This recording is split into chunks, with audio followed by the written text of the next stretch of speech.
સુરત મહાનગરપાલિકા ચૂંટણીને લઈને આજે ઉમેદવારી ફોર્મ ભરવાનો અંતિમ દિવસ છે। બપોરે 3 વાગ્યા સુધી ભાજપ, કોંગ્રેસ અને આમ આદમી પાર્ટીના ઉમેદવારોમાં ભારે ધસારો જોવા મળશે। સુરત શહેરમાં સ્થાનિક સ્વરાજની ચૂંટણીને લઈને રાજકીય ચહલપહલ શિખરે પહોંચી છે। આજે ફોર્મ ભરવાનો અંતિમ દિવસ હોવાને કારણે તમામ રાજકીય પક્ષોના ઉમેદવારો ચૂંટણી કચેરીએ ઉમટી રહ્યા છે। ભાજપ દ્વારા 30 વોર્ડના કુલ 120 ઉમેદવારમાંથી 82 નવા ચહેરાને તક આપવામાં આવી છે, જ્યારે 38 જૂના નેતાને રિપીટ કરવામાં આવ્યા છે। શહેર ભાજપ પ્રમુખ પરેશ પટેલે ચૂંટણીમાં ભાગ નહીં લેતા રાજકીય ચર્ચાઓ ગરમાઈ છે અને સાથે જ આપમાંથી ભાજપમાં જોડાયેલા તમામ 12 કોર્પોરેટરની ટિકિટ કાપી દેવામાં આવી છે।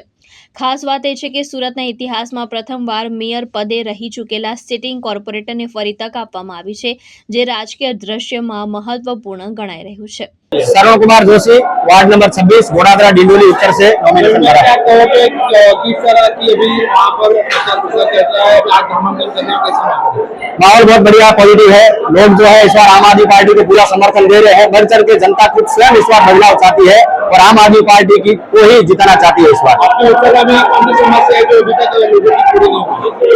हमारे विस्तार के अंदर काफी सोसाइटी है जिसके अंदर गटर का काम नहीं हुआ है, रोडें नहीं बनी है, साफ सफाई की व्यवस्था नहीं है और भी कई ऐसे मुद्दे हैं जो जनता द्वारा हमको बताए जा रहे हैं। उसके ऊपर 100% जो हम लोग इस बार काम करेंगे। वहाँ के फिर से एक बार टिकट दी गई, उसके बारे में वो उनका पार्टी का विषय है, क्या है क्या नहीं, लेकिन जनता जो है इस बार उनको नकार देगी। इस बार आम आदमी पार्टी को ही चुनेगी। मारू नाम चित्रेश अनाजवाला, मैं वोर्ड नंबर 5 फूलपाड़ा अश्विनी कुमार मांथी आम आदमी पार्टी मांथी उम्मीदवारी नोंधावी छे અને અત્યારે ખૂબ જ અમારા વોર્ડમાં માહોલ આમ આદમી તરફી છે। લોકો પણ હવે પરિવર્તન ઈચ્છે છે। ખરેખર લોકો થાકી ગયા છે। ભાજપના 30 વર્ષના જે ભ્રષ્ટાચારી શાસનથી લોકો ત્રાસી ગયા છે, થાકી ગયા છે અને હવે બદલાવ ઈચ્છે છે। પરિવર્તન એ જ એકમાત્ર વિકલ્પ છે, પ્રજાને દેખાઈ રહ્યો છે। અત્યારે વાત કરીએ તો પહેલે જ યાદી બહાર આવી આમાં તમારું નામ ડિક્લેર કરેલું હતું।